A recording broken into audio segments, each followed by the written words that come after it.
টি-20 world cup কি এবার পাকিস্তানের? না, আমি এমনি বলছি না, কারণ আছে ভাই।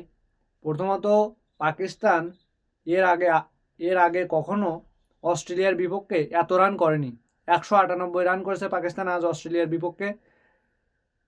তাদের বোলিংও ছিল আরও ভয়ঙ্কর। 90 রানে জিতেছে পাকিস্তান। এই প্রথম অস্ট্রেলিয়ার বিপক্ষে এত রানে উইন হয়েছে পাকিস্তান। তো পাকিস্তান ক্রিকেটের আরেকটি মজাদার বিষয়, 10টা উইকেটই পাকিস্তান স্পিনারের মাধ্যমে নিয়েছে। মানে 10টা উইকেট স্পিনাররাই তুলে নিয়েছে বল করে। 15 ওভার 4 বলে 108 রান দিয়ে অল আউট করেছে অস্ট্রেলিয়াকে পাকিস্তান। এটাও একটি বড় বিষয়। তো চলুন দেখে নিই ব্যাটিং এবং বোলিংয়ে পাকিস্তান কেমন ছিল। সাইম আয়ুব 23 রান 11 বলে। সালমান আলী আগা 76 রান 40 বলে।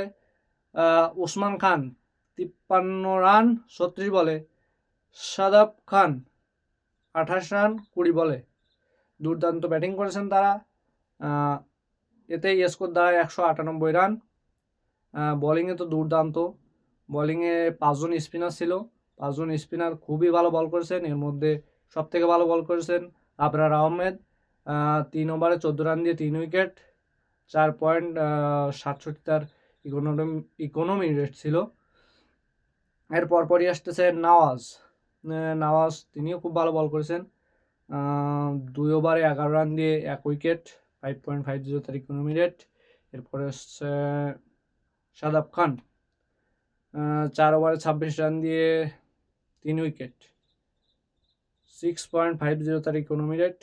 খুবই ভালো। টি-20 ওয়ার্ল্ড কাপের আগে এমন পারফরমেন্স বোলারদের সত্যি ভাবার বিষয়। ওসমান তারেক নতুন বোলার, 2 ওভার 4 বলে 16 রান দিয়ে 2 উইকেট, তারও ইকোনমি রেট 6। তিনিও খুব ভালো বল করেন। সাইম আয়ুব অলরাউন্ডার, 3 ওভারে 32 রান দিয়ে 1 উইকেট। সব উইকেটগুলো স্পিনাররা নিয়েছে। আর অস্ট্রেলিয়া টি-20 ওয়ার্ল্ড কাপের আগে